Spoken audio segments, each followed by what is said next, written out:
We are caused much pain by regret. Regret that if we just did something differently, this person would be around, perhaps alive or just in our lives. Or if we just tried harder in school early on, we could have been further right now.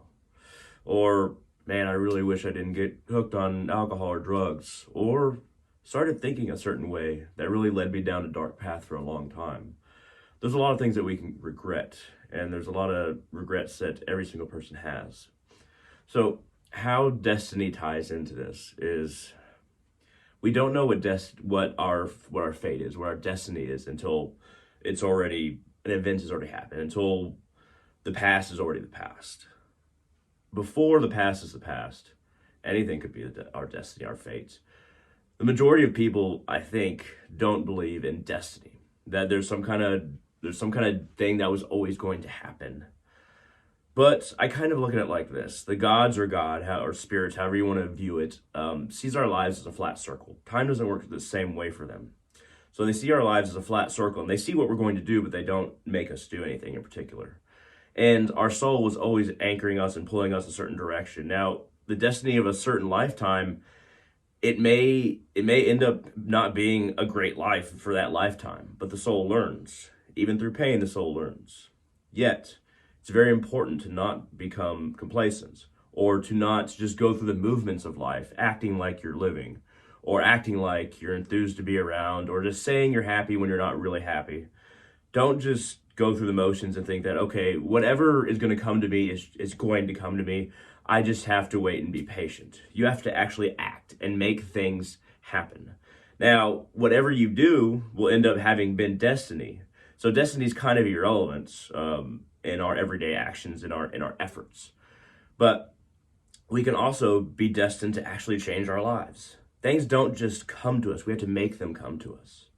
And also, when in regards to depression or happiness and sadness, so there's two aspects to this. One is depression and sadness and dealing with it, and the other one is communication.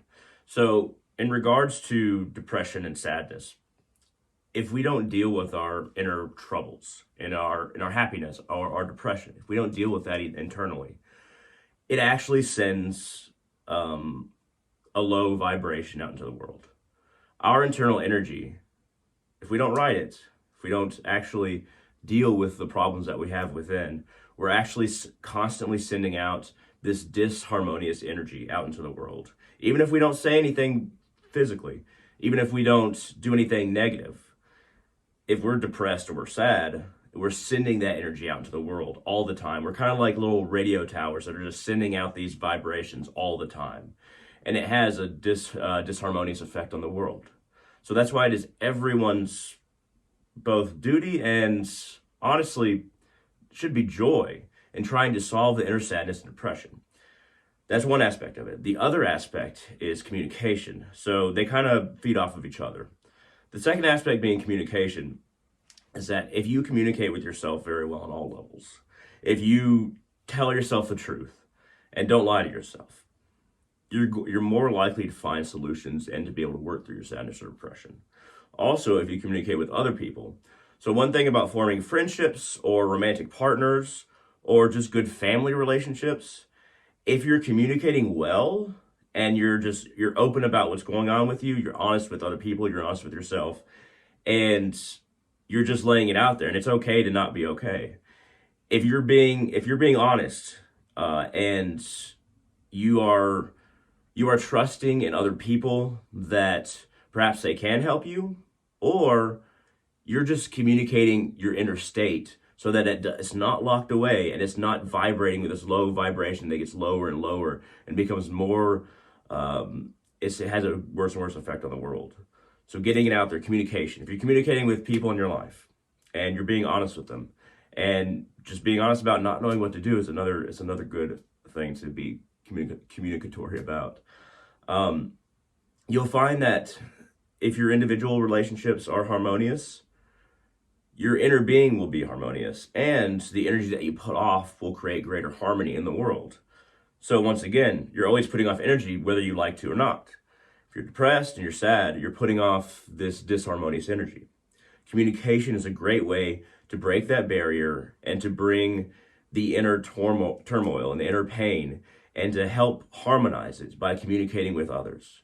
And by creating those stable communication patterns, you create stable relationships, and then those stable relationships have an effect on the world in and of themselves. Even if your relationships, those other people don't communicate with a whole lot of other people, you'll find outward communication creates an honest and open communication, even if it's not about something that's happy, even if it's about something that's depressing, something that you're really sad about, or your state of being, just being honest about it. Harmony is created because resolution is sought. If resolution is sought, we're attaining the purpose of why we are here, resolving ourselves. If we take care of ourselves, that we've done our part for the world. But taking care of ourselves is about finding a way out of that sadness and depression, finding a way away from that regret, accepting things that have happened and moving forward and despite them, and even because of them.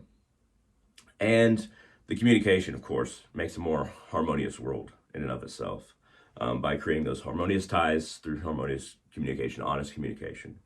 There's going back to regret.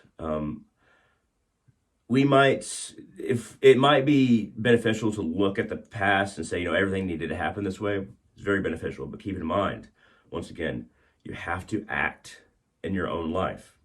You can't just go through the motions and act like you're living. You have to find real solutions. You have to develop as a person. You have to realize that there are phases in life that you have to go through. If you're not caught up on the phase that you're in, we have the childhood phase, we have adolescent age, we have kind of like early adult phase, later adult phase, elderly, death.